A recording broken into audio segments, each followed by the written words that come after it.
Meow. Chapter 15, Catnip Assassins, Book 1. Yuck. Written by Skye MacKinnon, has seriously brought narrated flowers by to our meeting. Muzljakovich. Does he assume that this is a date? It's nothing of the sort. This is a business meeting, a chat between old friends about an ongoing case. Nothing else. I stare at his outstretched hand. If I take the flowers, does that mean some kind of commitment? Should I just take them now and feed them to some animal later on? And if I don't take them, will he be less likely to tell me about his employer? I need him on my side. I don't think flowers have ever been this important. The only thing I've ever used flowers for is to rip off their petals in order to decide whether to kill or maim. I decide to bite the bullet and take the flowers, looking at them with distaste. There's a glass of water on the table, so I drop them in there, planning to accidentally forget them when I leave. I still can't believe I found you again, Lennox says with a smile once we've sat down. It's a small, pleasant little cafe by the river.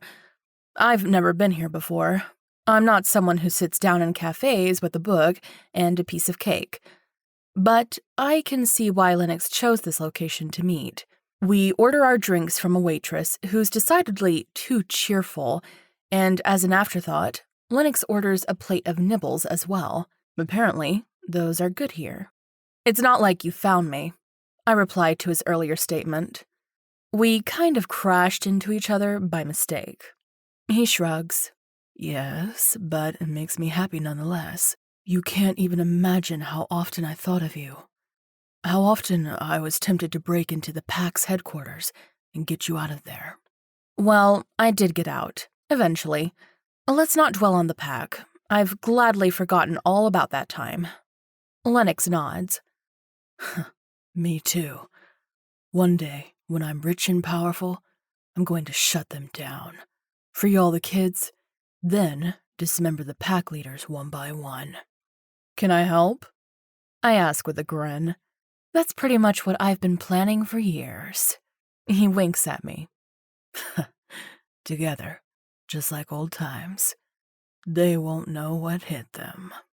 The waitress returns and puts a steaming mug of tea in front of me.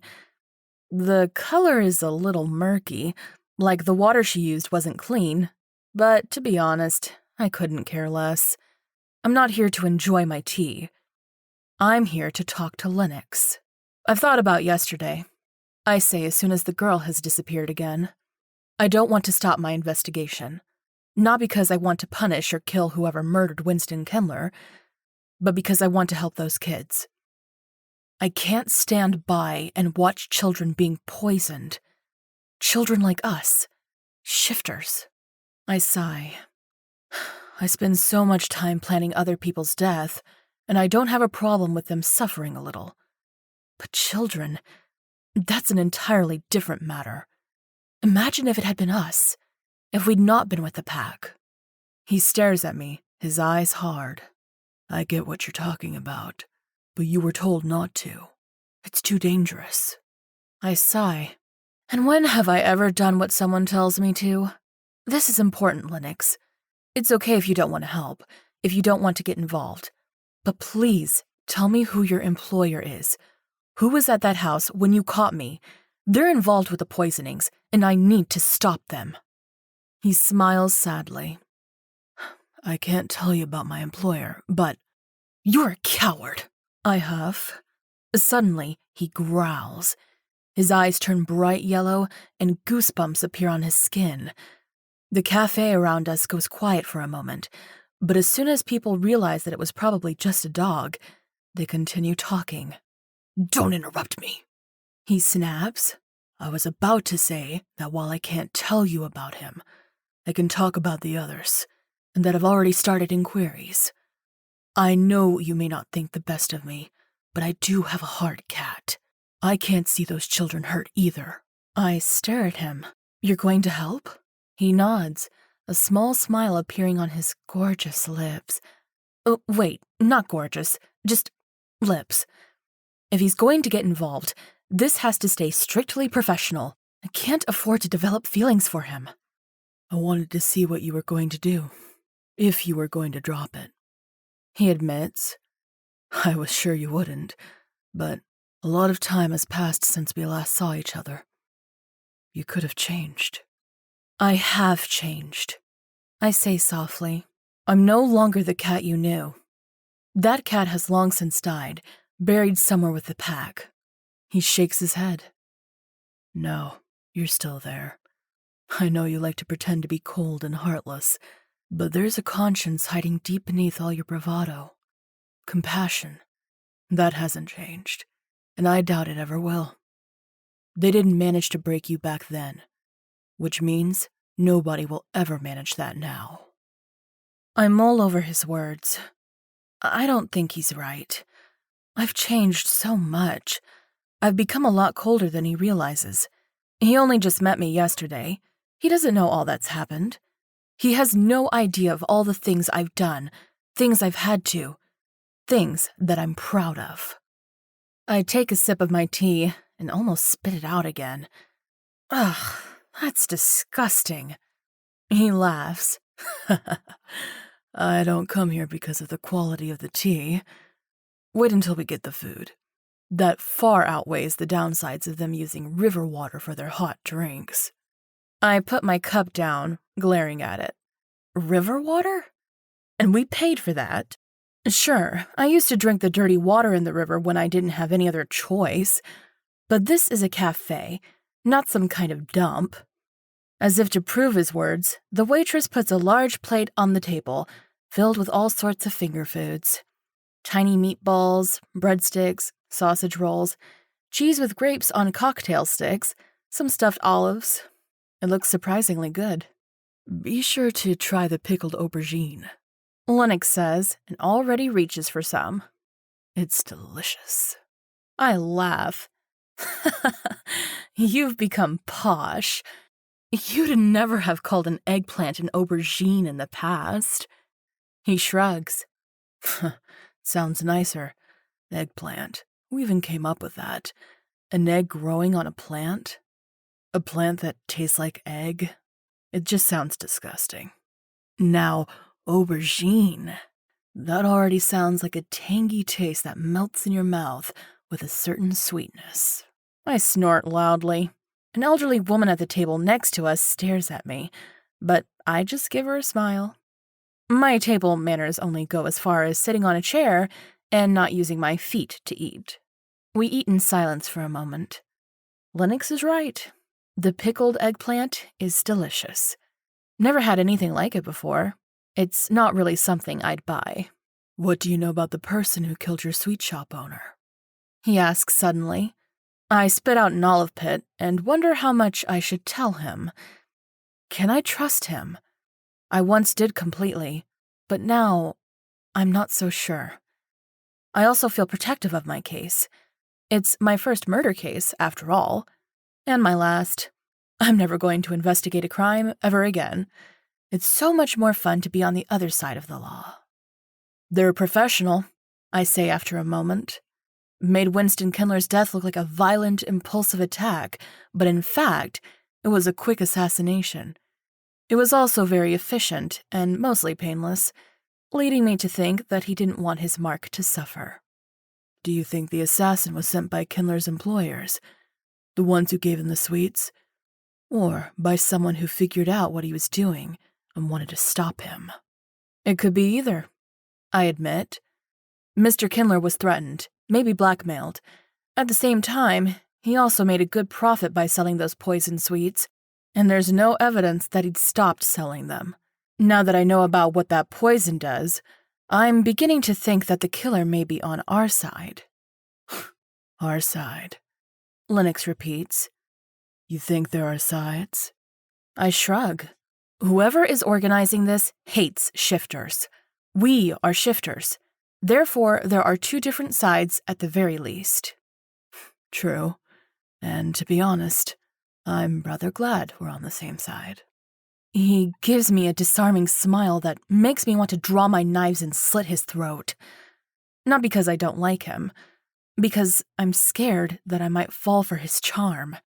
Not just because he's gorgeous, but because of all the good memories his presence conjures. I'd forgotten that there had been good times at the pack.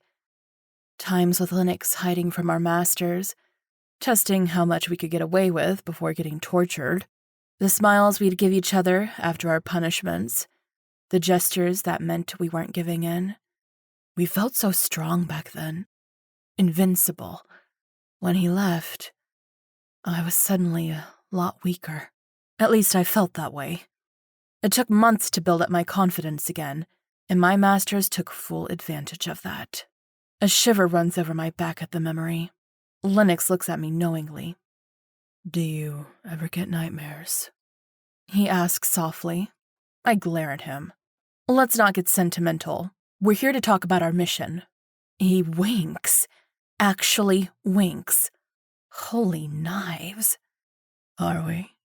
I growl. "Yes, we are." "What are we going to do next?" "The other men who are in the house. I can get us to at least 2 of them. Not sure we can get them to talk without killing them, though. And my master would not appreciate losing his business partners." "Torture?" I ask with a grin. Lennox shakes his head. "No. Let's try searching their homes first. Maybe we'll find enough clues without talking to them." "I can have my associates shadow them," I suggest. "They're very good at that." He laughs. "Associates? My, you really have changed. Back when we were kids, I had to persuade you to let me help you. Now, you actually work with people? Voluntarily?" I swallow a laugh. If only he knew about my cats. Maybe I'll tell him one day.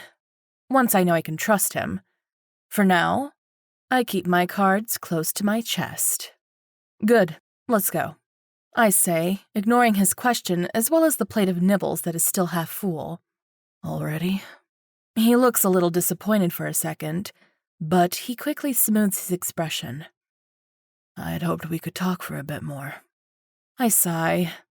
"What do you want to talk about? Is it more important than children being poisoned?"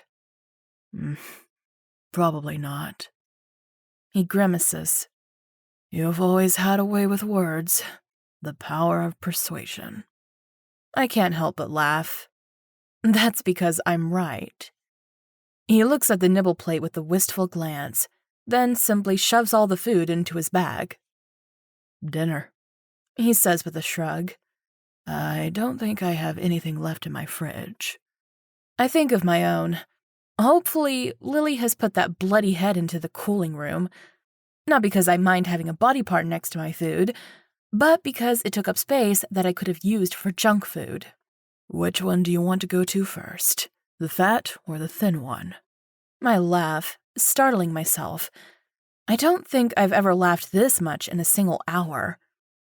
Lennox is doing something to me, and I'm not sure I like it. It scares me, to be honest. "The fat one," I reply. "Does he have a name?" "Not one you'll get to hear. My master wouldn't appreciate it. And as long as I'm in his employ, I better follow his rules." I'm so glad I'm self-employed.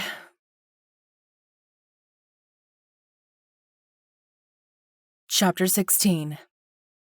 A kitten is following us. Not one I've seen before, but the way she looks at me makes it clear that she's one of Riker's. I'm beginning to think that Riker isn't just spying on my targets, but on me as well. Clever cat. Lennox leads me across town to the same corridor where the house is that he knocked me out at. We pass it, and Lennox seems to think the same thing as me. "Sorry, I won't do it again." "You better not." I snap, but I'm smiling. "Or I'll have to seek revenge. You don't want to be faced with an angry cat." He laughs. "No, I really don't. I remember your temper tantrums, but we better leave the streets. We're getting close." A moment later, we're on the roofs, jumping from house to house. Lennox occasionally does backflips and cartwheels that really aren't necessary. Show off. It would be better if he crouched a little, like me, to stay hidden from any curious eyes. Not many people look up at roofs, but still, there's always the chance that someone may. Finally, he stops on a dark red roof overlooking a garden pond with a solitary duck swimming on it. The bird looks depressed. Poor thing. Maybe it can be a snack for the cats. That way, it's not been a waste of space all its life. Or there, Lennox whispers. The brick house. That's his. He sniffs the air, his eyes turning yellow for a moment. Nobody in. Let's do a bit of breaking and entering. I return his grin, and together, we jump off the roof and land in a crouch side by side. Just like old times. He keeps a lookout while I pick the lock. Instinctively, we've taken on our old roles, becoming a well-trained team again, despite all the time apart. As soon as we step into the house, it's clear that the owner is very wealthy and likes to portray his wealth openly. Antique vases, oil paintings, expensive rugs. It all reeks of money.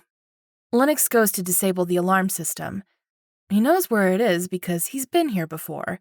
I begin to look around, a bitter taste developing in my mouth. Part of this wealth is connected to poisoning children. As much as I can understand and enjoy killing and poisoning adults, harming children is a step too far. Besides all the opulence, there isn't much interesting to find in this house. The man seems to live alone. No family pictures, no women's clothes. A very badly stocked kitchen. He doesn't seem to spend a lot of time here. Yet, compared to Mr. Kindler's house, this is a home that actually gets lived in.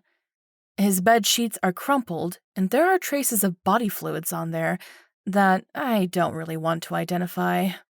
I could give them a sniff, and my cat senses would immediately find out what they are, but no thanks.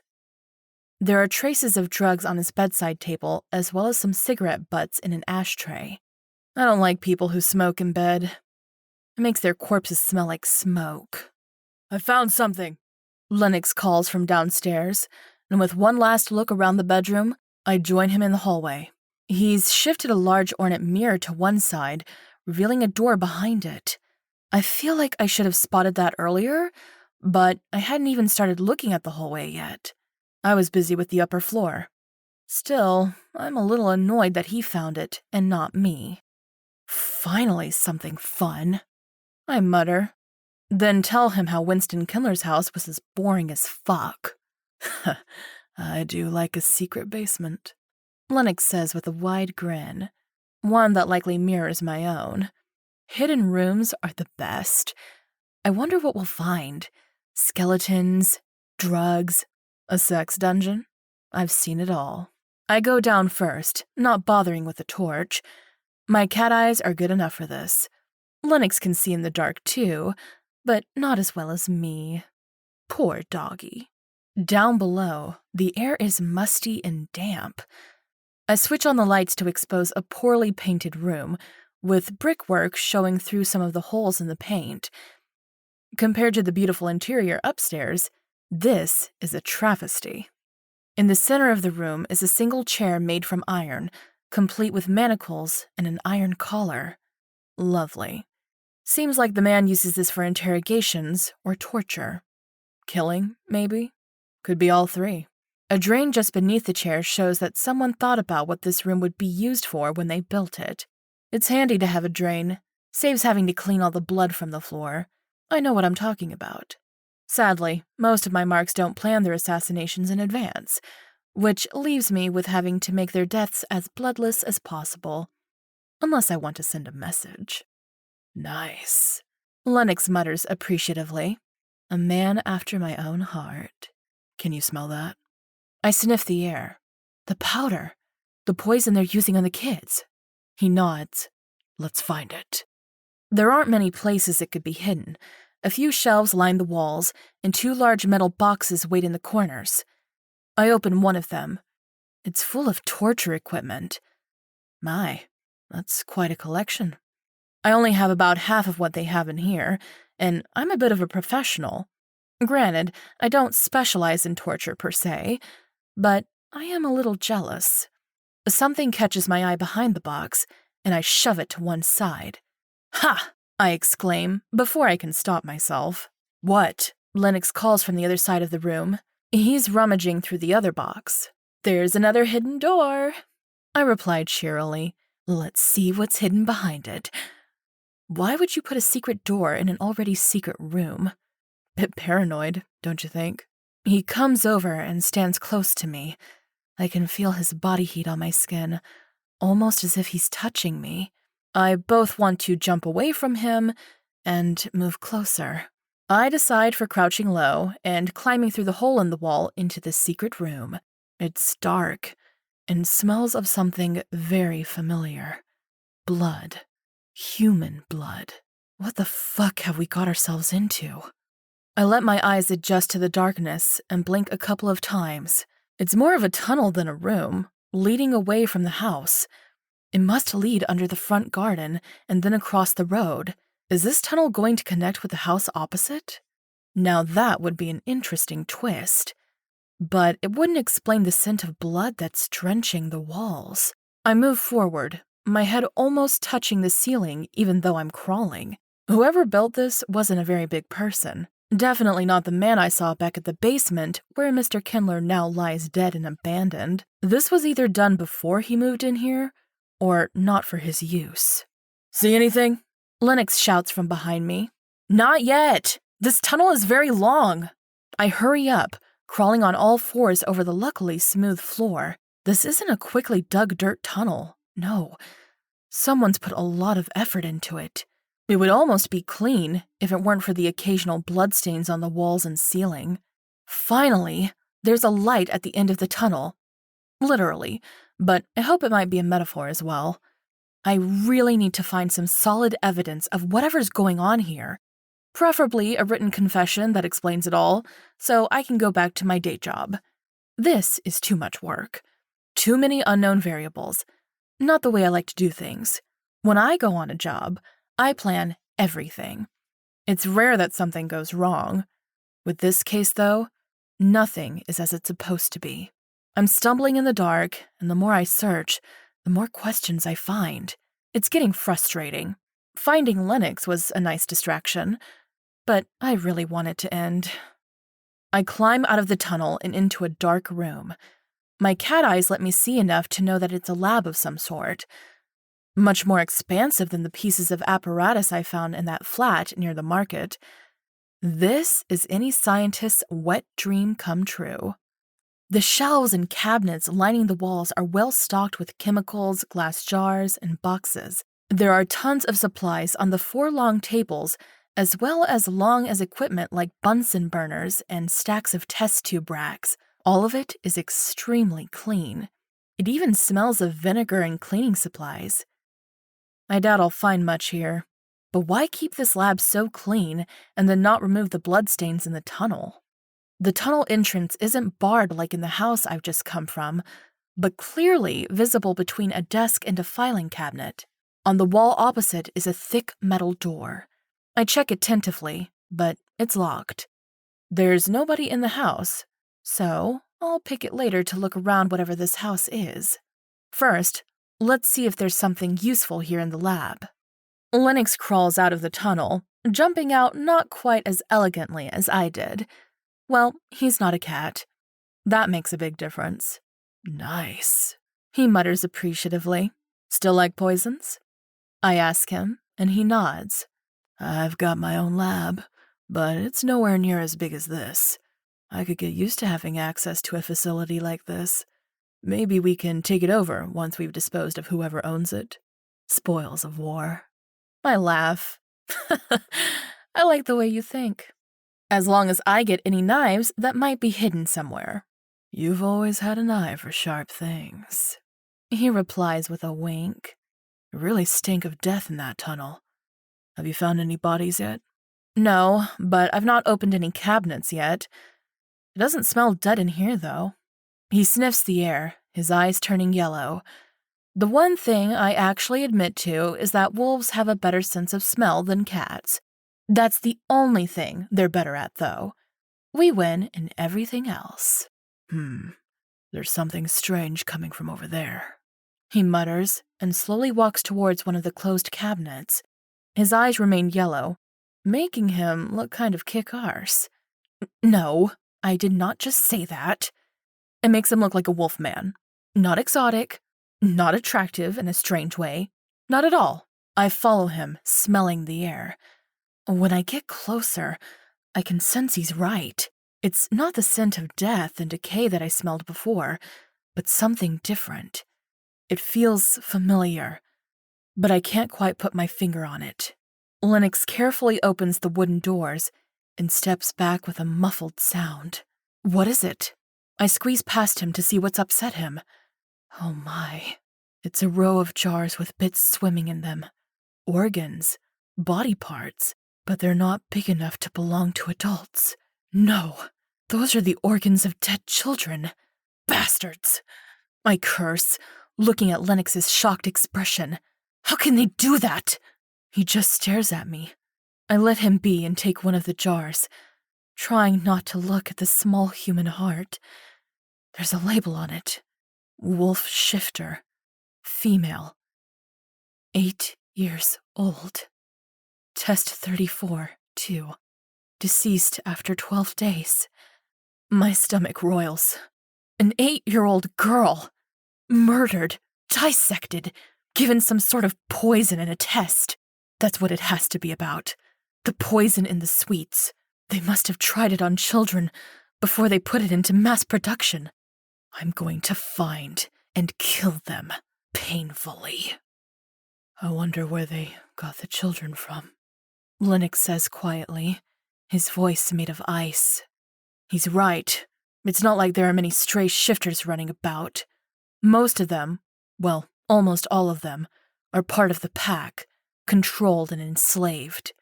If Test 34 means that she was the 34th child to be given the poison, that would mean a lot more children falling victim to these monsters. There can't be more than a handful of stray shifters in the town. If even that, maybe none at all. No, they must have come from the pack. I'm going to kill them. Lennox hisses. They've been selling children for experimentation. I knew the pack was bad, but I didn't expect them to be this unscrupulous. Tears are threatening to destroy my last semblance of composure, so I turn away from him and randomly choose one of the shelves. Let's see if we can find more evidence. There must be a paper trail, something that will tell us who's involved. He mutters something, but then copies me, taking apart the laboratory one shelf at a time. We're going to destroy them, even if we have to kill every single pack member in town. Chapter 17. When I get home, I don't bother stopping by the common areas. I don't want to see anyone. I need time alone to think and process what I've seen. I doubt I've ever been this shocked in all my life. I let myself fall into my hammock and stretch my legs. It feels good to be in my little sanctuary, my place of peace. Death and anguish don't follow me in here. This is my home, and woe all who try to defile it. You look tired. I jump up, grabbing some knives from my belt in midair, ready to throw them at the stranger who just spoke to me. A man, dressed in black, is hanging from my ceiling. How the fuck did I not notice him? Simple. I was thinking of dismembered children. Sue me. He doesn't move, not showing any signs that he's about to jump me. He isn't here to kill me, that much is obvious. He could have done so easily already. How did he even get in? The window is locked from the inside, and there are traps all around it, so definitely not that way. That means he must have come from downstairs. He walked through our house, and nobody noticed. I need to have a word with my colleagues. This is ridiculous. Someone breaking into the headquarters of an assassin business. What do you want? I snap, glaring up at him. He's wearing a black jumpsuit with a wide hood that hides most of his face. Even so, I'm pretty sure I've never met him before. The way he moves, his voice, his smell, none of them rings a bell. You stumbled across some interesting things, am I right? He asks with a small laugh. It's not a question. He knows what I've been up to. A suspicion rises in me. but I keep my cards close to my chest for now. Everything in my life is interesting, I quip. What do you know about it? He laughs. Yes, a cat leading a group of ragtag criminals. Not quite what I expected when I found this card. He flicks something, and I catch it. My business card. I don't give them to just anybody. I hold it to my nose and sniff. Caitlin, the girl from the sweet shop. She's dead, he says matter-of-factly. I found this on her body. Did you kill her? I ask just as calmly. Maybe. Would you be upset about it? I shrug. Depends. She may have been involved in something bad, and if that's true, then go ahead. Kill her again, if you want to. He smiles and moves a little. Immediately, I have my knives ready to throw, but he's only stretching his arms. He must be sore from clinging to the ceiling beams for so long. Who knows how long he's been waiting in here for me? Want to come down so we can talk properly? I suggest, eyeing him warily. He nods, and with a graceful backflip, he lands next to me, not even swaying. Wow, that landing was worthy of a cat. Who the fuck is he? You know who I am, but who are you? I ask. A friend, a partner in crime, an interested party. Pick one. I'd rather you tell me. We have the same enemy. Not sure what that makes us. He flaunts over to my hammock and sits down on it, leaving me no choice but to remain standing. I don't have any other furniture in my attic, save a wooden chest that hides my messy assortment of clothes. I've never touched an iron in my life, and I don't intend to, unless I'd need to use it as a weapon. Who cares about crinkles? The dead certainly don't. Was she involved? I ask. Caitlin. He throws back his hood, exposing a face that would make other people falter. 3 large scars run from his right temple all the way down to his left jaw, like he was clawed by a beast. Something big. If it wasn't for the scars, he could probably be called attractive. His eyes are bright green, not quite emerald, but something lighter, like sun shining on fresh grass. A beard graces his cheeks, interrupted by the puckered lines of his scars. His dark brown hair is bound back, but I can't see how long it is. She was. She had a sense for which children were shifters. She sent them on errands, telling them they could earn some extra pocket money. They never returned, obviously. I think you may have found parts of them at the laboratory. I suppress a shudder. How do you know so much? He doesn't reply to my question. Instead, he looks at me, and I have the feeling he's weighing me up, judging whether I'm the right person for whatever he's planning. I take it as an opportunity to take in more of him. His body is lithe and toned, a predator ready to fight. His shoulders are narrower than Lennox's, but he's a little taller. Why the heck am I comparing him to Lennox? It's not like there aren't any other men in this town to take as examples. Finally, he stops his examination and meets my eyes. I killed him. Kindler. And I also killed Caitlin. And quite a few other people, if you must know. He confirms what I'd already suspected. He's the assassin whose work I admired. Who else? He chuckles. The man whose house you broke in today. One of the people owning the flat near the market. Some others you didn't come across, and won't now because, well, they're no longer there. Then why are you here? I challenge him. Looks like you've got it all under control, killing one after the other until everyone involved in this is dead. If only it was that easy. I've come to the end of what I can achieve on my own.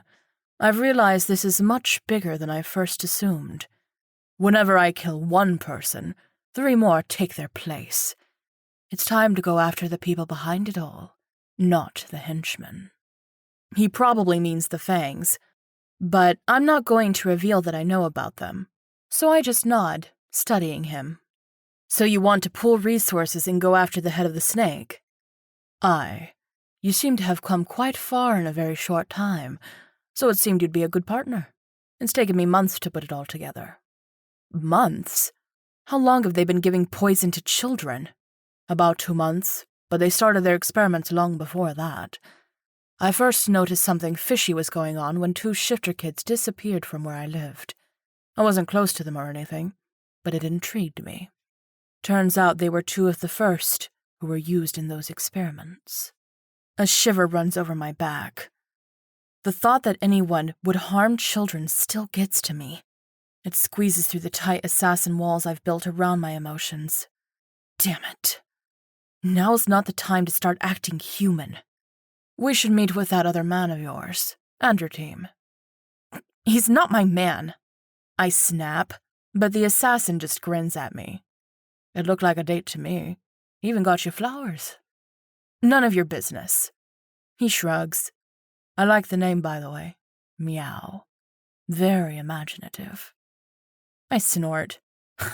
Yeah, totally creative.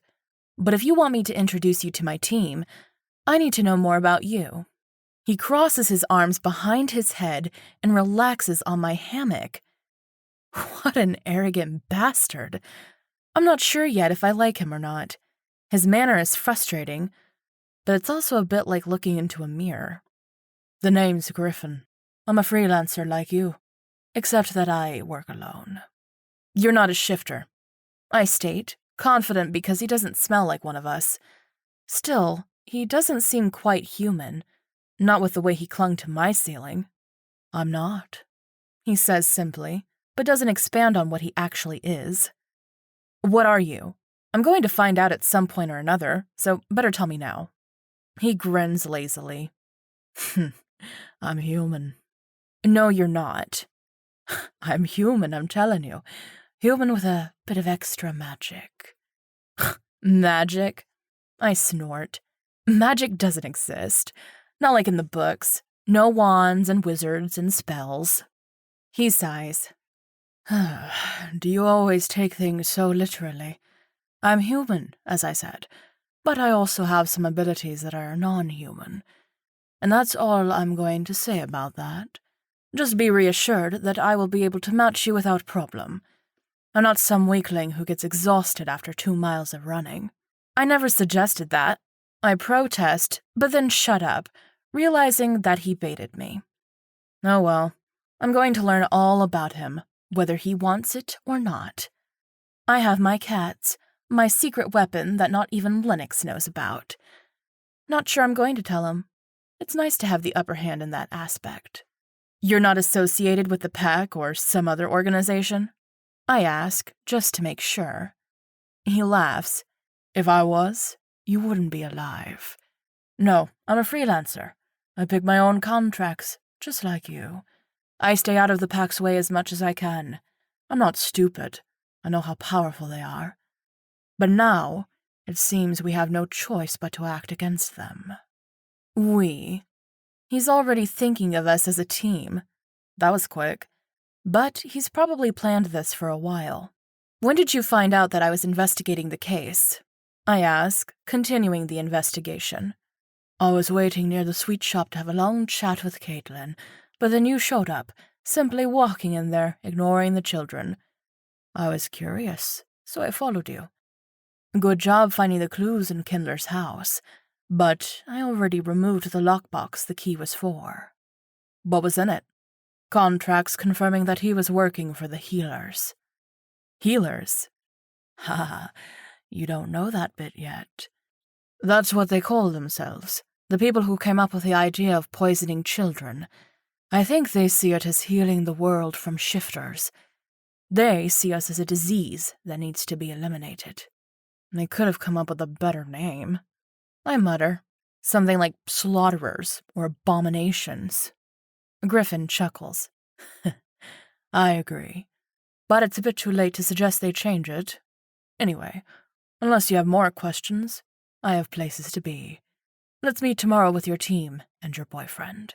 I lift one of my daggers to throw at him, but he's already jumped out of the hammock and throws himself through the trap door, ignoring the ladder going down. Idiot. Tomorrow at 10, he shouts, and all I can do is sigh. What a strange, strange man.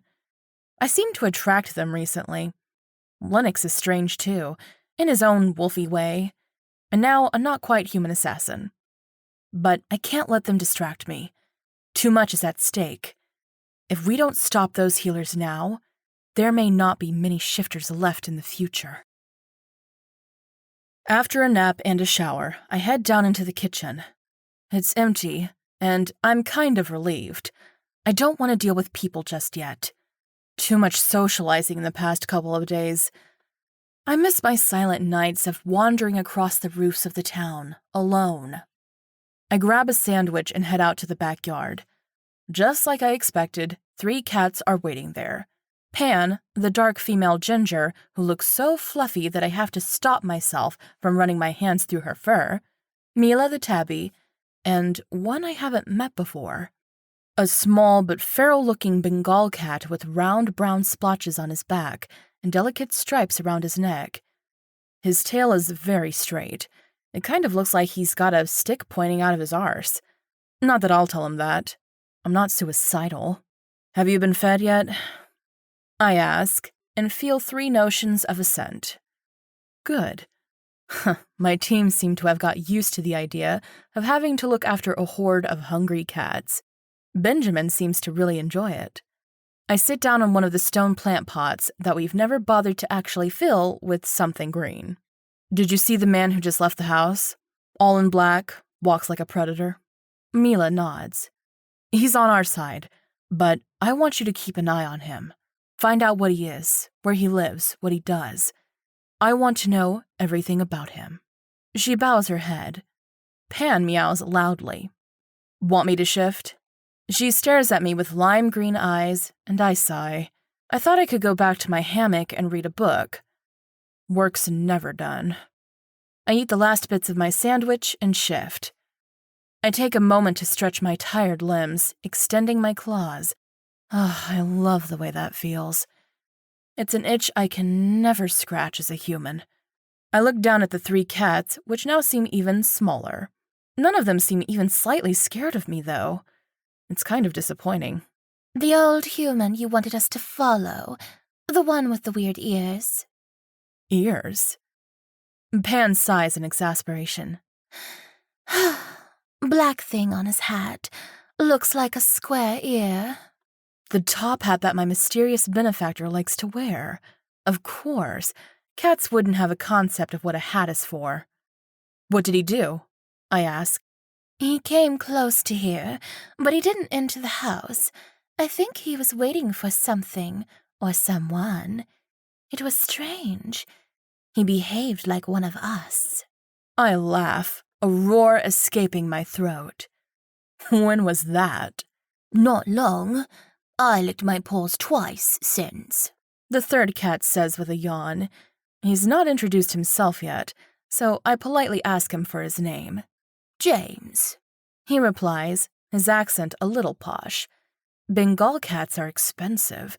If he's had an owner before he became a stray, I bet he had a good upbringing. Do you know where he is now?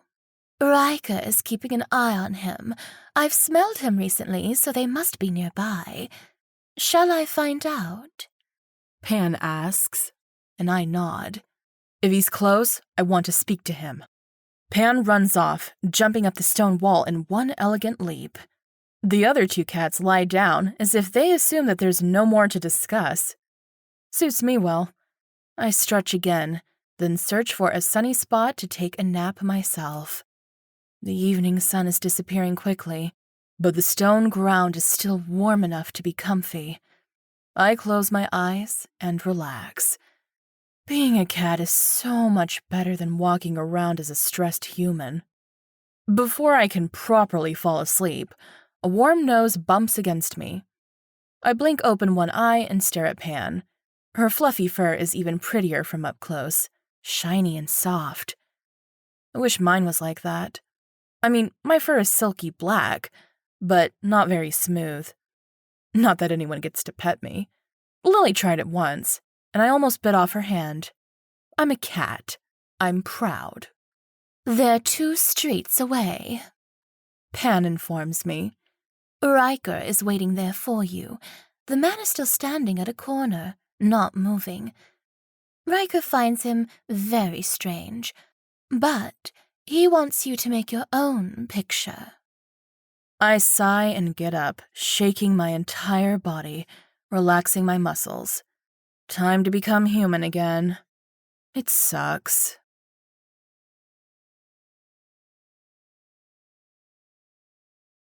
Chapter 18. Good evening. Mystery Man whirls around, clearly surprised by my presence. I didn't even try to be quiet. He must have been deep in thought. "What are you doing here?" he asks, suspicion glinting in his eyes. I shrug. Taking an evening walk. Beautiful light, isn't it? He frowns, making his facial scars move. There are a lot of cats around here," he states, but I don't respond. "If I didn't know any better, I'd say that one has been following me. But that's impossible, right?" Right, I say without conviction. That would be very strange. The man chuckles. "I knew you were resourceful, but this takes it to an entirely new level. Maybe I can trust you with this after all." With what? "Let's take this somewhere else. The streets have ears, and not all of them are feline." By the time we get back to the house, Lily is in the kitchen, rummaging around. I sneak in and ask her to make some tea for two. "Do we have a visitor?" she asks, and I nod. "I'll tell you later. We'll be in the office." She gives me a curious look, but I don't have any time to waste. Mystery Man is already in my office, and I suspect he's going through my things. It's what I would do, and I have a feeling that he's rather similar to me. When I enter the room, he's sitting on my large office chair. I swallow a comment and take a seat on the chair usually reserved for visitors. Yes, I guess the house used to be his, and therefore this leather chair as well. But it still stings. "My colleague is making us some tea," I tell him, and he smiles. "Your colleague? Not your employee?" I don't believe in hierarchies. We each focus on what we do best. I occasionally take the lead, and I look after the business side of things, but besides that, we're all colleagues. He rubs his chin. "Interesting. I've found you intriguing ever since we met. I almost wish we had time to get to know each other, but as always, time is of the essence. I know I told you to stay away from the Kindler case, but a new development has arisen." Lily knocks on the door, and I quickly get up and take the 2 mugs of tea she's prepared, before closing the door behind me. I trust her not to listen in, but only because she knows that I'll tell her everything later on. Mystery Man gives the tea a suspicious look. "No poison," I reassure him. He chuckles. "I wasn't worried about that. I just doubt the quality of the tea. It's not the sort of tea I usually drink." I don't deign him with a reply. It's good tea. Well, the standard stuff you can buy in the shop. It does the job. It's certainly better than the murky water I was served at the cafe with Lennox. He puts the mug on my desk, using a stack of paper as a coaster, and looks at me with an intense expression. "My granddaughter has fallen ill," he says without preamble. "I'm worried it might be the poison. She didn't go to the sweet shop because I told her not to, but she seems to have eaten some sweets that a friend offered her at school. Maybe it's unrelated, but the doctor can't make sense of the symptoms. They don't fit any disease he knows of, and neither do they sound like the standard poisons I'm aware of." I sit up straight. So far, we've not known what the poison in the sweets actually does to children. But if his granddaughter is suffering from its effect, things could go bad very quickly. "Do you know of any other children who've fallen sick?" He shakes his head. "I don't mingle with children. She's the only one because she's family." He says it with a certain distaste. Not exactly how I imagine a grandfather, but, well, he's Mystery Man. He's allowed to be weird. Give me one moment. I get up and walk to one of the windows. Outside on the windowsill is Pumpkin, Riker's son, the kitten who started it all. He loves that spot for some reason, even though it must be a pain to reach since we're on the second floor. Pumpkin, I need you to find out if a lot of children are ill at the moment. They'd be at home, in bed, rather than be playing outside or going to school. This is important. I need to know as soon as possible. He jumps off before I can say anything else, disappearing into the night. Good boy, I whisper, then immediately feeling a little silly about it. I'm beginning to sound like a crazy cat lady whose house is full of felines and who can't focus on anything but her pets. That's not me. Not at all. I'll check out some of the schools tomorrow, I say, returning to my seat. How ill is your granddaughter? She's vomiting a lot. She says she has the urge to shift, but she can't. It's driving her crazy. She started scratching her arms earlier today, saying that she could feel her fur underneath her skin and that it wanted to come out. That's when I decided that something needed to be done. That means we're now no longer just looking to close them down, but also to find a cure. I summarize with a sigh. Any idea where to start? I know some of the people involved, he admits. People you don't want to mess with. Usually, I'd tell you to stay far away from them, but it's no longer about us. It's about shifted children like my granddaughter. I'll write down the addresses of the ringleaders, at least the ones I know. I can't be seen to get involved. There's too much at stake. A lot of lives depend on me staying in the shadows. He's being very mysterious, but I don't call him out on it. I have other priorities. I'll have a chat with them, I say, already debating what tools to take with me. This is going to get ugly. If there's a cure, I will find out. Trust me. I know how to make people talk. They'll be well protected and armed, he warns. Tread carefully. If one of them warns the others, you'll have no chance of getting to them.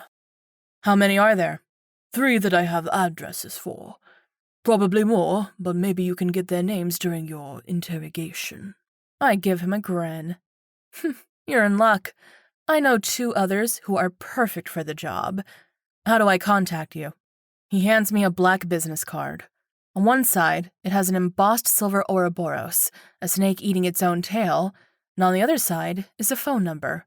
No name, no address. You take your privacy very serious, don't you?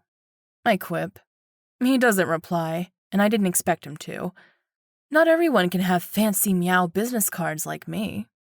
I'll contact you if I find out anything else, he says, and gets up from my chair.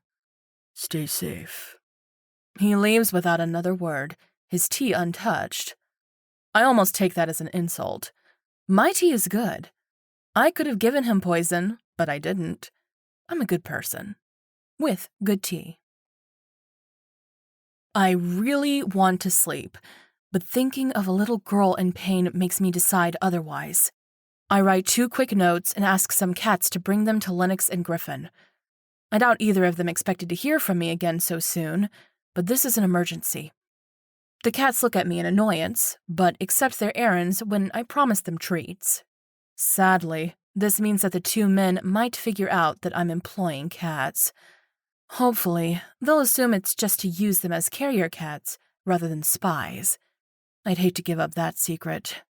Still, saving children's lives is more important. If they find out that I have 24 cats at my disposal, then so be it. I fill in the others while we wait for the men to show up. I'm glad you progressed with the case, Lily says once I'm done. Winston's brother was an absolute bore. I doubt he knows anything about what his brother did or why he was killed. I wish I could get the time back I spent with him. She purses her lips in distaste. You said he was hot. I smile innocently. Did I? You must have misheard. I turn to the other 2. Beth, I want you to continue experimenting with the poison. Maybe you can figure out how it works, what it does, and how to undo its effects. If you need more of the substance, I'm sure Benjamin can get you some more from the flat near the market. Both of them nod. The mood has been somber ever since I told them that someone had experimented on kids. Benjamin, I need you to find out how many children have been affected. You're the youngest of us, so you'll blend in best. Go to schools, nurseries, whatever. I've told the cats to do the same thing, but they can't ask questions. You can. Mystery Man's granddaughter might not be the only one affected, and who knows if she was the first. Others could have already died without us knowing. On it, boss, Benjamin says, his voice serious. I still have contacts who are not part of the pack.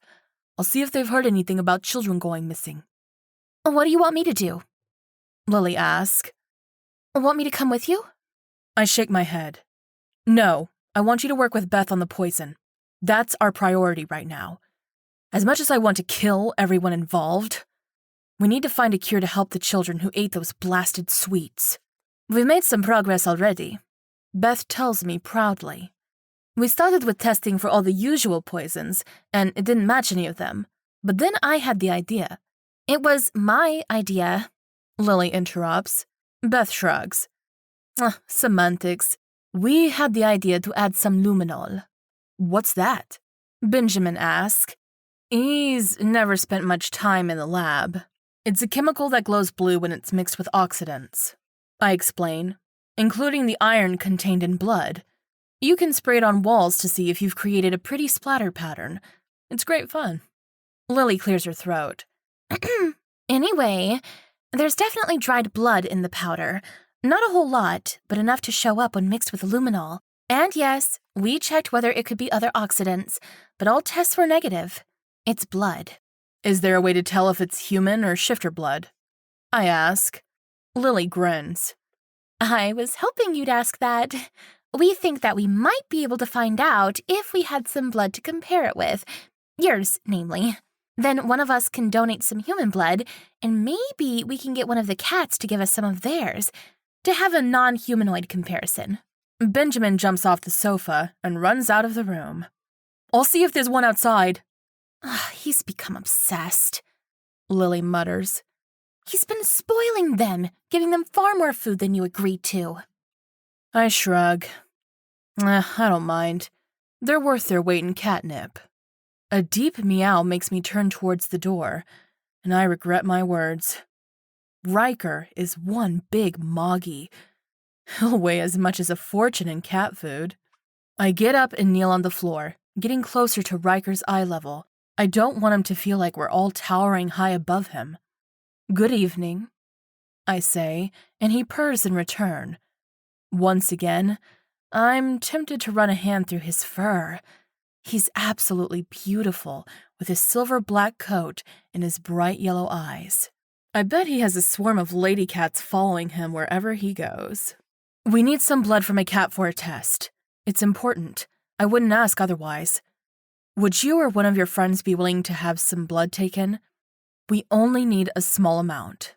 He looks into my eyes, and I feel like he's judging me, deciding whether it's worth doing this for me or not. After at least a minute of staring, he meows. I sigh. What are your demands? Chapter 19. I rub my arm where Beth poked me with a cannula. She's not going to pursue a career in nursing anytime soon. I would have bruises if I wasn't a shifter with fast healing abilities. Poor Riker ran away as soon as she was done, hissing like crazy.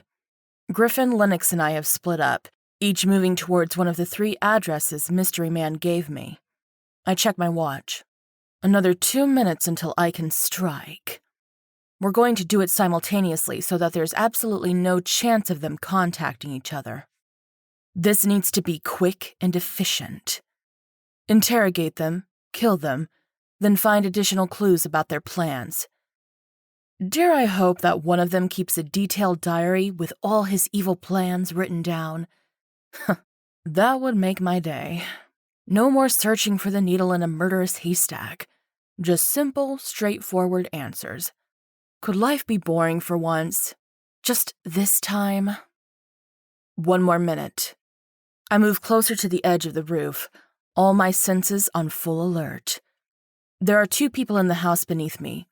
One sleeping, one moving around on the ground floor.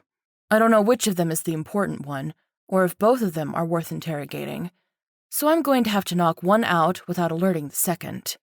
Usually, not all that difficult, but this entire case has been so full of twists and turns that by now, I always expect the worst. There's a small balcony on the floor below, my way into the house. I'm not stupid enough to walk through the front door. Now that I know it wasn't the healers themselves who killed Winston Kindler, they must be on high alert, knowing that someone is out there who knows what's going on. On the one hand, I want to blame Griffin for acting rashly, especially with killing Caitlin, but he was trying to stop more people from getting poisoned. Who could have known about the clause in Mr. Kindler's will that said that all his remaining sweets were to be given to children for free? We don't know yet if all those sweets were poisoned, but let's expect the worst. Midnight. Time to strike. I drop down onto the balcony, landing on all fours without making a sound. I get to work on the balcony doors, unlocking them within seconds. Someone didn't think of people entering this way. How pathetic. I walk into the quiet house, knives at the ready in case someone surprises me. But that's unlikely. I've still got my senses focused on the 2 people, one below me, one straight ahead. A faint snoring is coming from nearby.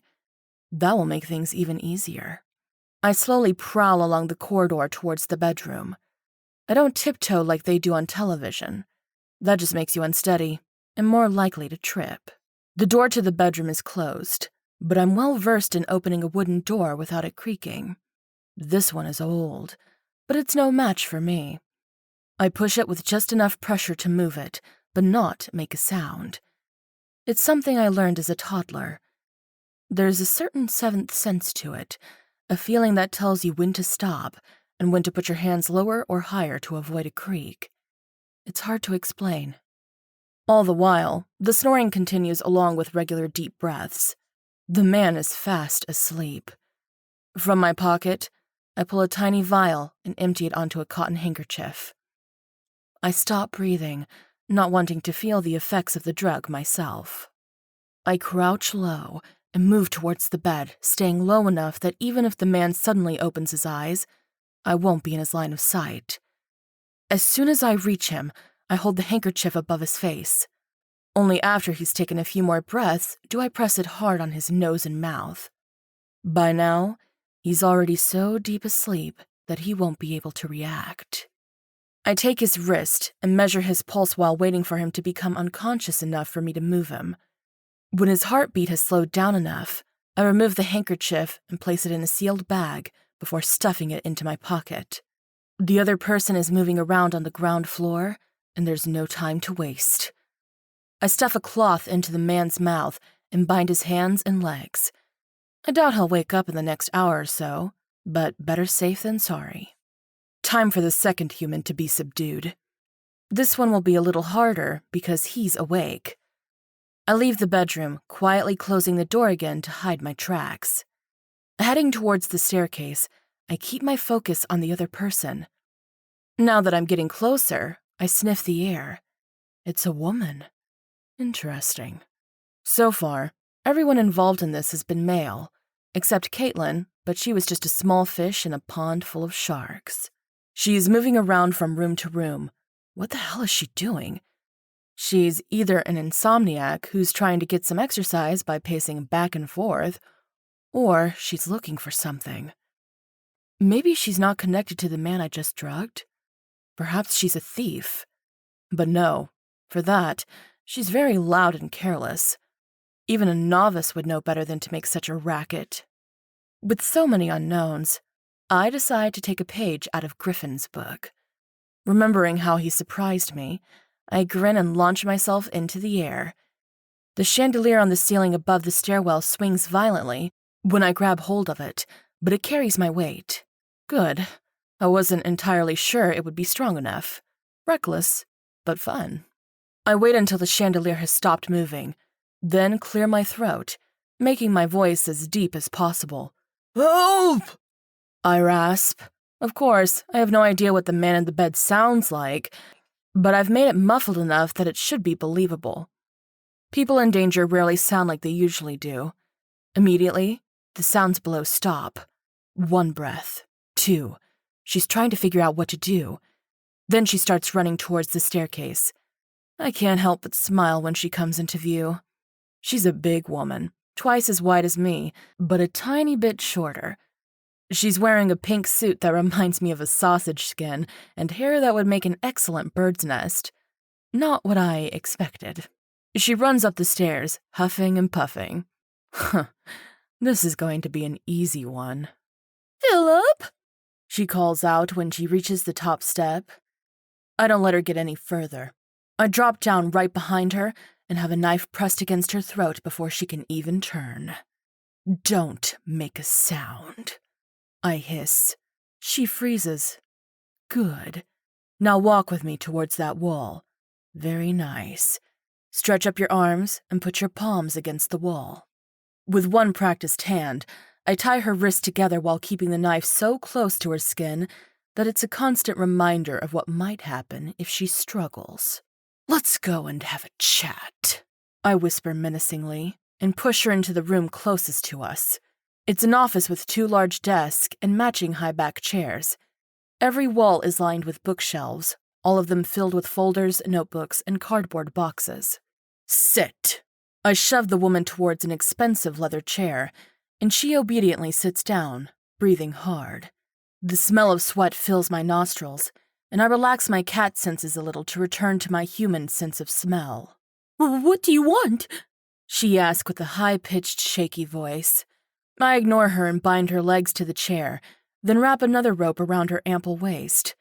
I attach her wrist to the arms of the chair, nice and exposed for my future plans.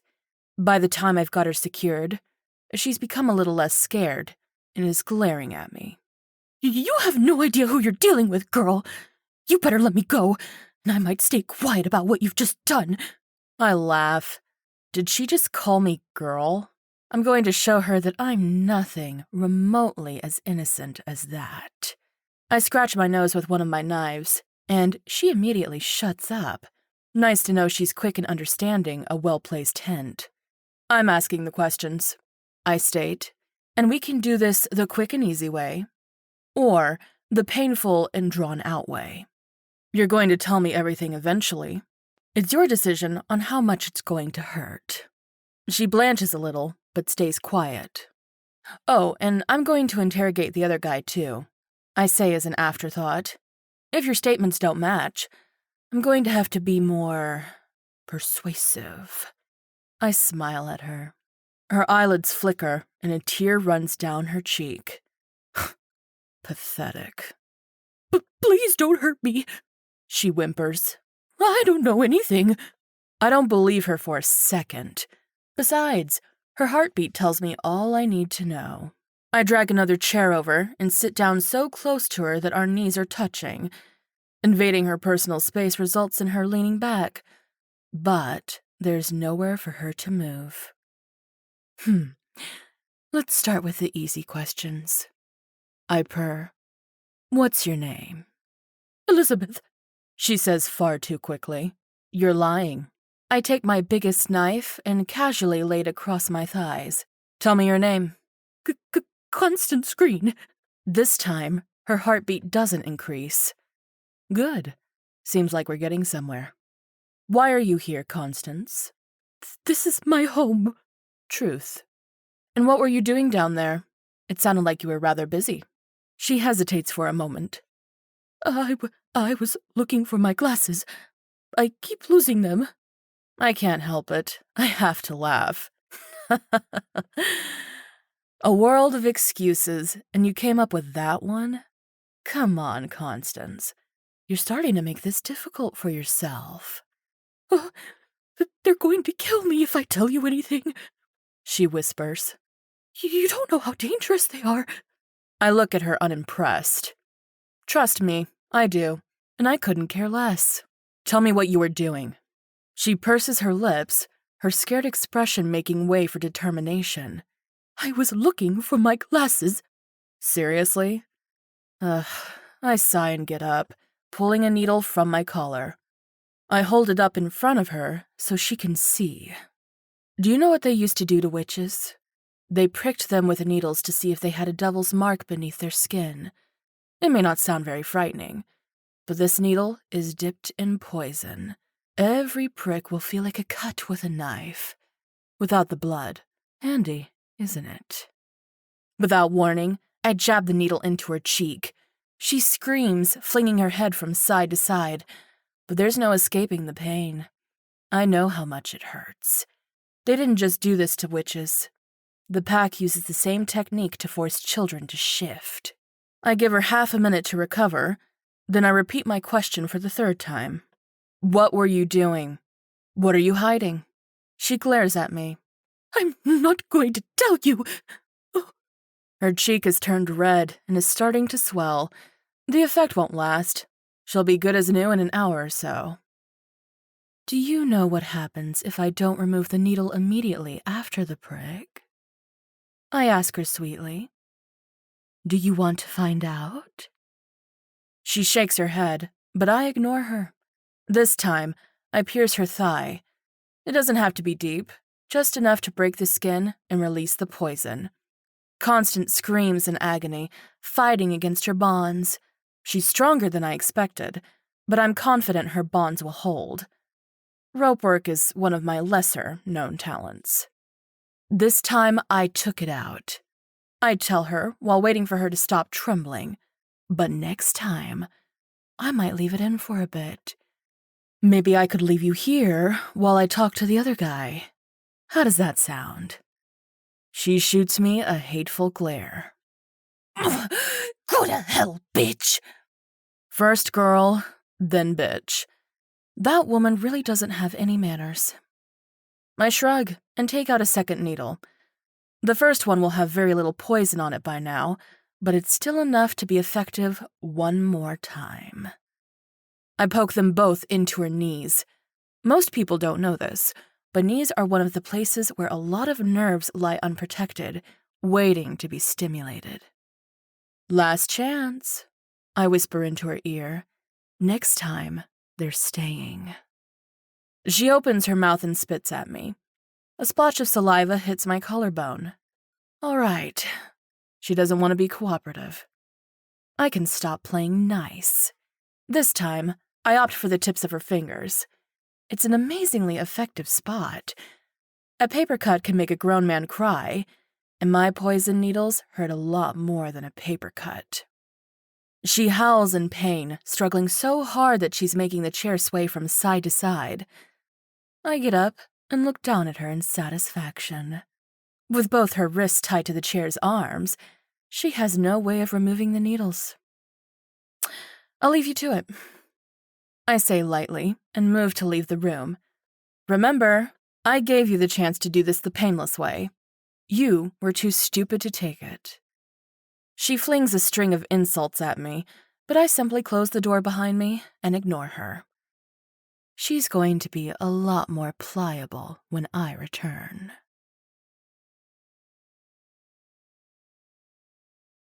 Chapter 20. Turns out the man is more cooperative than the woman. After a bit of tying up, needle pricking, and a lot of threats, his tongue loosens immensely. Those abominations need to be exterminated. I only listen with one ear, unwilling to give him the satisfaction of having an audience for his craziness. One day, if we don't do anything now, they'll take over. They'll subjugate us humans and make us work for them. Like they now work for you as part of the pack? I can't help but interject. He just glares at me, but it's clear that he knows I'm right. The pack is built on enslaving shifters, turning them into thugs and killers to earn money for their owners. They're too violent to be left running free.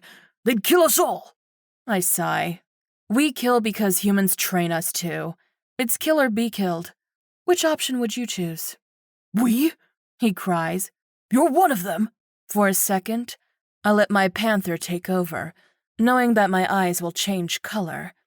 He gasps and tries to move away from me, but he's tied to the bed, unable to do anything more than wriggle. Let's talk about the poison, I say, speeding up the conversation a little. What does it do exactly? He frowns at me. You don't know. It doesn't matter what I know or don't. I snap. Answer my question. To emphasize my words, I pull another needle from my hidden stash sewn into my collar. His eyes widen and his heart rate increases. Good. He's learned his lesson. It's supposed to suppress the shift, he whispers. Make them human. Supposed to? We didn't get it to work as intended in time. We had a deadline and we didn't meet it, so we gave out the half-finished version instead. Who gave you that deadline? If I tell you that, I'm dead. I grin. If you don't, you're dead too. You basically have to decide how quickly you want to die. Today, or at some unknown day in the future. His expression turns more and more defeated. Some very powerful people. That's all I can tell you. I never even talked to them myself. I'm not one of the leaders. I just head up the lab. You need to ask Constance about that. Oh, so the woman is higher up in the hierarchy than him? Good to know. The current poison, the unfinished version, what does it do? I ask, dreading the answer. Kill them, I think. All the test subjects died. We managed to keep them alive for longer, but in the end, none of them survived. There weren't enough to come to a final conclusion, but the probability that the current substance is still lethal is high. Now that it's been given to hundreds of shifters, there's a chance that some of them may survive, but nobody knows for sure. It will be interesting to see. I'm stunned. He's talking about children dying without even realizing it. For him, it's science, medical experiments, something he believes in. I'm going to enjoy killing him. Is there an antidote? I ask sharply. He smiles, surprising me. I'm not going to tell you that. You're not going to destroy all of our work. In the end, it doesn't matter if they can't shift or if they die. The result is the same. No more shifters. Even with the unfinished product, we've still succeeded. Yes, you're going to tell me. One way or another. He clamps his jaws and glares at me, making it clear that he has no intention of doing so. I rummage in my pockets until I find a small yellow vial. You're a scientist, so I assume you know what Bishop's mantle is. He blanches visibly, but doesn't reply. It's a plant that produces a very intense nerve poison. I continue. It starts acting slow, paralyzing your extremities, then slowly moving through your body, shutting down your organs one by one, all while giving you terrible pain. The heart and lungs are the last organs to still work. You'll be conscious the entire time, realizing that you're dying, but are unable to move, unable to do anything about it. You won't even be able to scream. I'm told the pain is unimaginable by the time your heart is affected. It can take hours to die, even up to a day. Do you really want this? Is it worth it? His heartbeat is racing, and sweat is purling on his forehead. I can smell his fear, even with my human senses. When he still doesn't respond, I flick open the vial and sit down on the bed beside him. Last chance, I whisper, holding the little flask close to his mouth. His eyes have turned white with panic. He's about to break. Just a tiny bit closer. The vial touches his bottom lip, and he cries out. There is! I sit back a little, but keep the poison in his line of sight. Tell me more. I encourage him, smiling despite his hateful glare. It only works within the first 2 days of the shifter poison being administered. After that, it has no effect. He says hastily, his eyes never leaving the vial. That's why it was of no use to us. We needed the shifters to be further into the transformation, but they always died before they could get to the stage where they would no longer be able to shift. There's a stockpile near the lab, unless someone's thrown it away. As I said, we didn't have a use for it. We just produced one batch of it just in case we'd need it later on. One batch? How many doses? 100 at most, if it's still there. We can save 100 children. if there are that many left. 2 days. How long has it been since Caitlin gave all those sweets away for free? Was that even in Mr. Kindler's will, or did she make that up since she was working for the healers herself? The flicker of hope I'd just felt dwindles down. Unless some of the shifter children waited with eating the sweets, or unless not all of the sweets were laced with poison, it's too late for all of them. This is going to be a big problem. For each and every child, we need to know whether they're a shifter and how long ago they ate the sweets. Then decide whether it's worth giving them the antidote or not. How many children are there in this town? I don't even want to begin to guess. And what if he's lying? What if the antidote works no matter how long it's been? Are we going to let children die by believing him? What a mess. Where's the cure being stored? He tells me the address, and I commit it to memory. Then I open the vial again and make him drink the bishop's mantle. He screams and writhes and begs, but I don't feel remotely tempted to have pity with him. He deserves to die in agony. I decide that it's more important to distribute the antidote rather than interrogate Constance. That can wait till later, when time is less of the essence. I run across town using the fastest route I know, using mostly roofs and hidden alleyways. By the time I get to the warehouse, I'm drenched in sweat. Even for me, that run was exhausting. I dispatch the 2 guards effortlessly, not making much of a fuss. I don't care about having their bodies lie in plain sight. I'll be long gone by the time anyone notices them, and right now, I don't have the time to erase my traces. The warehouse is jam-packed with metal containers, all of them looking the same. Fuck! How am I supposed to find anything in here? The only way... I shift, hoping that my theory will work. I still have the scent of the man in my nose, the man who said he's handled the antidote before. I breathe in deep, concentrating on my sense of smell. Please let it work. Please. I pace along the main corridor between the containers, sniffing from left to right and back again. I'm almost at the end when I can finally smell him. Yes, it's the same scent. I jump, following the trail with big leaps until I reach a battered-looking container. Bingo. Instead of trying to claw it open, I shift back to human, groaning at the pain. Shifting twice within such a short period can be painful, especially if I have to hurry. Still, it can't be helped. Wincing, I pick the padlock and open the container door. Inside are dozens of crates stacked into wobbly-looking towers. Have these people never heard of labels?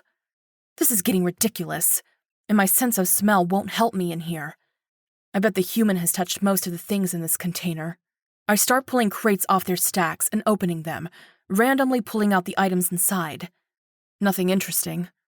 One box has about 1,000 metal spoons in it. If I had the time, I'd wonder what the hell they're planning to do with those, but I need to find what I'm really looking for. Finally, after at least 10 minutes of frantic searching, I find a small cardboard box within one of the crates, containing 10 bottles filled with tiny blue pills. I open one of the bottles and give it a sniff. It smells similar to the poison, but it's not quite the same. One of the other bottles even has a scribbled label. Adote. This must be it. The cure. I just hope there are children left to heal.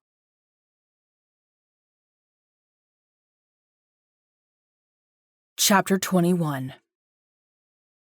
It doesn't take me long to find 2 cats that belong to Riker's group. I tie a blue ribbon around both their necks, the sign I agreed with Lennox and Griffin that we need to reassemble as soon as possible. They run off, and I trust they will find the 2 assassins soon. Other cats have been shadowing them ever since we left the Meow headquarters, so it shouldn't be too hard. I run home as fast as I can, carefully clutching the pill bottles. Somehow, I'm scared to even put them into my pockets. I want to keep an eye on them at all times. They're our last hope to save the 6 shifter children. Riker is waiting for me outside my home. He meows as soon as he sees me and stands up on his hind feet, obviously seeking my attention. I don't have time, I tell him in frustration. Is it urgent? He nods, and I can feel how he's trying to tell me mentally that it's important for him to talk to me. I sigh. Give me 2 minutes to hand these to Lily, and then I'll come meet you in the backyard.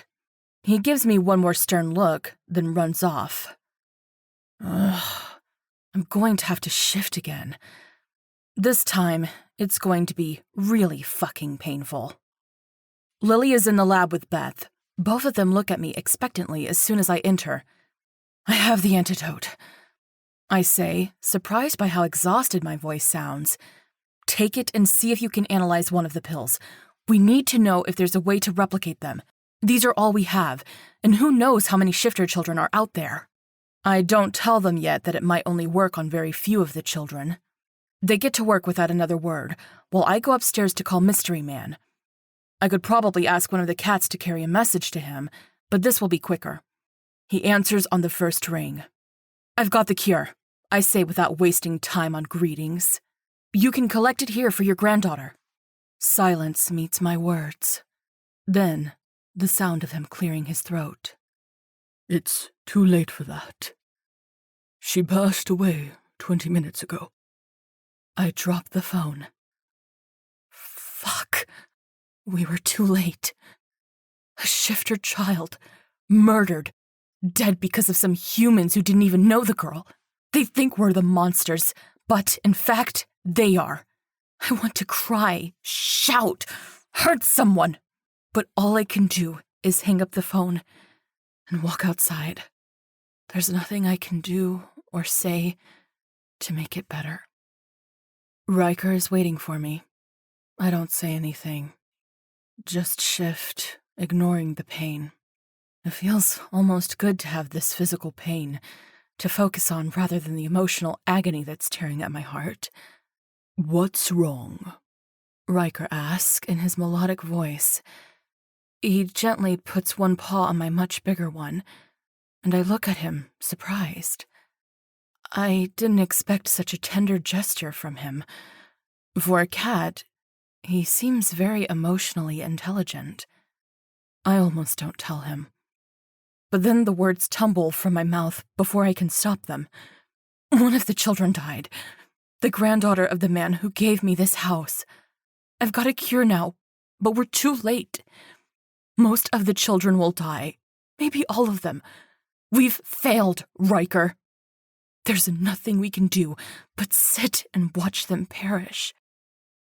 He hisses, and suddenly his claws are piercing the top of my paw. I growl at him, confused why he'd suddenly turn hostile. You're not a dog who simply lies down and covers his eyes when life doesn't do what he wants. Riker snarls. You're a cat. We don't give up. We keep persevering, even if it all looks hopeless. Yes, one child has died, and it's tragic, but there are many more out there who we might be able to help. We? I ask, hating how pathetic and emotional I sound. I've never felt this weak in all my life. We, together. You've got your humans and shifters, but us cats can help. We've found a way to find out which children have been poisoned. I perk up a little. That would give us a massive advantage. We could target them straight away, giving them the antidote without having to ask every single child whether they've had sweets and whether they feel any ill effects. How? They smell different, Riker says matter of fact, as if I should have known that. Well, I probably should, but I've not actually met any poisoned child yet. Your human thief has been helping us in discovering which smell means that they've eaten the treats. Benjamin? I ask in confusion. But he doesn't even understand you. He's not a shifter. He's just, well, human. He listens, he observes, and his body language is very expressive. He's built a bond with several of my family members, and somehow they understand each other. I mull over the new information. This could help immensely. I've been told that the cure I found will only save children who've eaten the poisoned sweets within the last 2 days. Do you think there's a way to smell who's ill and past that point? Riker cocks his head. Maybe. I'll check with Storm. She's been leading on this. If there's a way, we'll find it. I'll be back as soon as I know more. He pats my paw one more time and looks at me knowingly, then jumps up the wall surrounding the backyard and down on the other side. I sigh and shift back, welcoming the pain. Griffin and Lennox arrive almost at the same time, both of them panting hard. They must have run the entire way, just like I did earlier. I give them a glass of water each and show them to the living room, where the other Meow members have assembled. Benjamin returned 10 minutes ago, accompanied by a small white cat called Nyx. She lies at his feet, showing no intention of leaving. I ignore her. We have bigger fish to fry. Let's make this quick. We don't have much time, I announce before giving them a quick summary of what's been happening. He lied, Griffin says as soon as I've finished. Or he didn't know any better. My Mark, a guy pretty high up in the healer hierarchy, said that the antidote is very effective. When I prodded him a little, he admitted that we could save every single child that they poisoned. He told you that? Lily asks in surprise. Griffin grimaces. It took a lot of persuading. He was almost dead by the time he finally divulged that last secret. I got a lot out of him, though. Nothing that can't wait, though. He looks at me and smiles. You can stop looking so grim. We can save them. All of them. Some may already be dead, like Mystery Man's granddaughter. I say gloomily. Mystery Man? Ah, I haven't told him about my strange benefactor yet. Doesn't matter. If your guy didn't lie, then that means we can let the cats guide us to every single child who ate the sweets and give them an antidote. Until the pills run out, that is. Can the cats distinguish between shifters and humans? Lennox asks. I nod. Easily.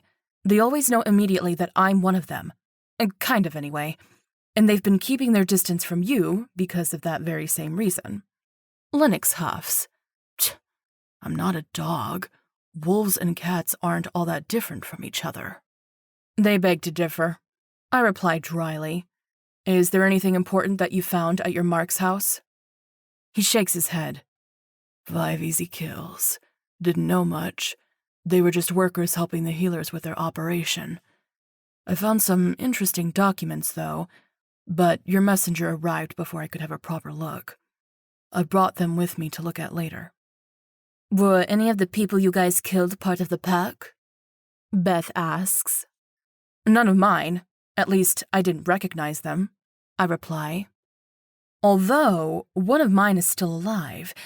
Do you mind having a word with her? She was a little hesitant when I tried to get some answers, so I left her with some poisoned needles in her fingertips. She's going to be ready to talk by now. Beth grins like I just gave her the best birthday present ever. It will be my pleasure. I'll make her sing like a nightingale. I nod. Don't listen to her when she tries to pretend that she's low down in the pecking order. She's higher up than the man I interrogated, and he headed up the lab. She must be important. Bethany rubs her hands. Even better. Do you want her alive after that? I shrug. Not if she's given you all the information we need. Who else is involved? Have we cut off all the heads of the snake? Are the fangs behind all of it? Who in the pack sold the children for experimentation? That's just the short list of questions. Beth sighs. All right. Seems like I'll be busy for a while. I better go now. Good luck with the antidotes. Once she's gone, Griffin clears his throat. I can answer one of those. The fangs are definitely involved. I found some of their coins in my Mark's house. It only confirms what we all suspected already, but it makes the whole situation seem even worse. Even if we deal with all the healers in this town, that's just the beginning. But for now, we need to focus on the children. Time's running out for them. There's 5 of us, so let's take 20 pills each, I suggest. Then, Riker will assign each of us a cat who will guide us to shifter children that are sick. Now that we know, well, assume, that it doesn't matter how long ago they ate the sweets, It doesn't matter whether they're sick already or not. Let's just hope that we won't run out of pills. Somehow, I can't believe that there are more than 100 children with shifter heritage, Lennox says.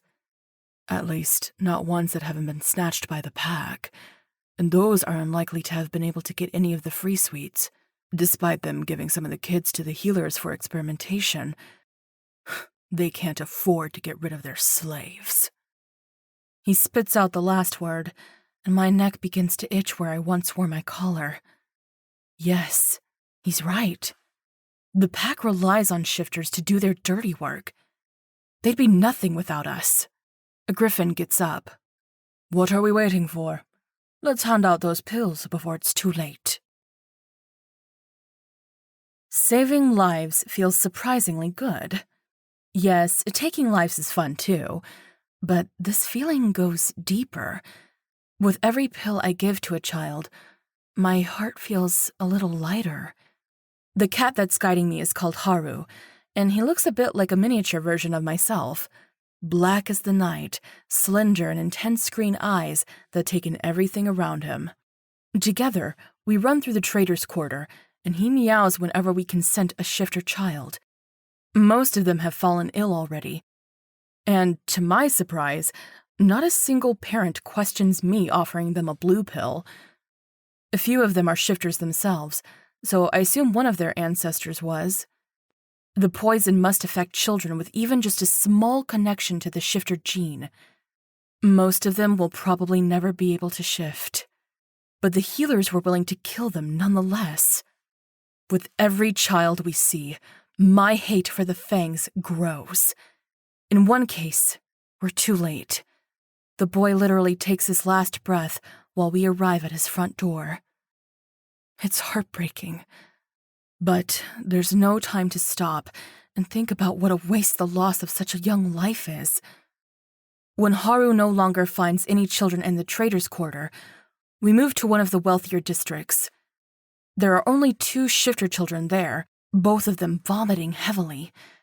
Just in time. We never stay to see the antidote take effect. I just hope it does, that this isn't all for nothing, raising parents' hopes.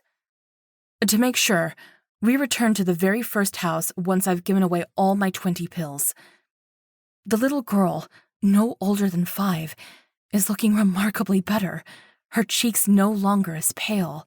Her mother smothers me with hugs, and I more or less run out of the door to avoid being hugged to death. And too early for that joke? Yes, maybe. Blame it on my cold assassin heart. That isn't all that cold any longer. In fact, it's bleeding heavily. The only thing that makes it better is to know that we saved lives today. We killed, we fought, we helped. Maybe that should become Meow's new motto. Or even better yet, Meow. We're not afraid of you, Fangs. We're going to come for you, and we will destroy you.